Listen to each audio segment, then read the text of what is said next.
जय हिंद दोस्तों, welcome back to Soldier Unplugged. I am your science mentor and today we will study biology. Biology में हम first topic पढ़ेंगे cell.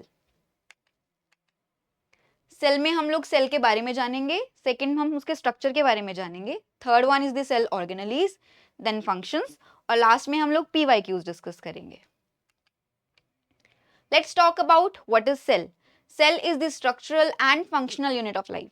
अगर लेमैन लैंग्वेज में बोलें तो अगर एक घर बना रहे हैं हम, तो घर में सबसे बेसिक बिल्डिंग ब्लॉक क्या होता है? ईंट यानी कि brick.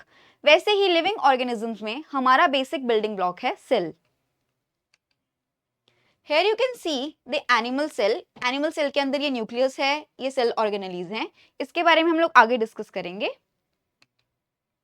Now let's talk about discovery of cell. Cell को डिस्कवर किसने किया? 1665 में रॉबर्ट हुक जी ने पेड़ की छाल यानी कि बार्क ऑफ ट्री में सेल को डिस्कवर किया और उन्होंने उस टाइम सिंपल माइक्रोस्कोप का यूज किया था। जब उन्होंने माइक्रोस्कोप यूज करके सेल को स्टडी किया तो उस टाइम वो स्ट्रक्चर एक हनीकॉम्ब स्ट्रक्चर की तरह था, यानी कि मधुमक्खी के छत्ते की तरह। जब हमें पहले ये पता लगा कि वो डेड सेल है तो 1674 में एंटोन वॉन लीeuwenhoek जी ने पॉन्ड वाटर यानी कि तालाब के पानी को जब स्टडी किया माइक्रोस्कोप के अंडर, तो उन्हें एक प्रोटोजोन सेल मिला which was the living cell. Now let's talk about cell theory. Cell theory was given by German scientist Schleiden and Britain के एक साइंटिस्ट थे जिनका नाम था श्वान, और इन्होंने 1838 एंड 1839 में सेल थ्योरी दी। अब हम ये डिस्कस करते हैं कि सेल थ्योरी के दो बेसिक पॉइंट्स क्या हैं। सेल थ्योरी हमें ये बताती है कि सारे लिविंग ऑर्गेनिज्म सेल के बने हुए हैं, यानी कि मैंने आपको फर्स्ट टाइम भी ये बोला कि cell is the building block of living organism. Second is they are basic structural and functional unit of all living organisms. Human और सारे लिविंग ऑर्गेनिजम्स का जो स्ट्रक्चर है वो भी सेल डिफाइन करते हैं और हमारा फंक्शंस भी सेल ही डिफाइन करते हैं। हमने सेल तो पढ़ लिया, सेल क्या है ये भी जान लिया, बट उसके ओरिजिन के बारे में बात नहीं की। तो अब बात करते हैं कि सेल का ओरिजिन कैसे हुआ। 1855 में एक जर्मन साइंटिस्ट थे रुडोल्फ वर्चो। इन्होंने जर्मनी में एक स्टेटमेंट दी और वो है ओमनिस सेलुला ई सेलुले। इसका मतलब क्या है?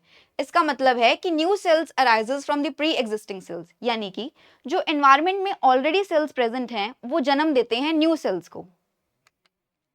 Now let's talk about types of organisms on the basis of number of cells।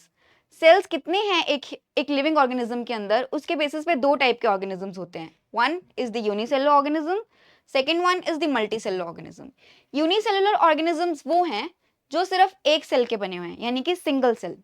Hair you can see the diagram of amoeba, और एमीबा के अंदर फंक्शंस जो परफॉर्म करेगा वो सिंगल सेल ही परफॉर्म करता है। So these are unicellular organisms.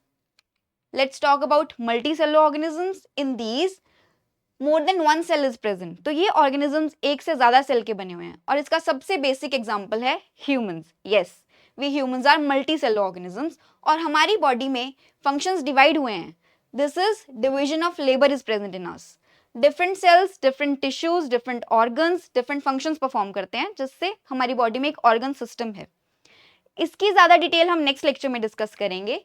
So for till now thank you so much. अगर आपके कोई क्वेश्चंस हैं तो आप क्वेरी बॉक्स में जरूर लिखिएगा। धन्यवाद।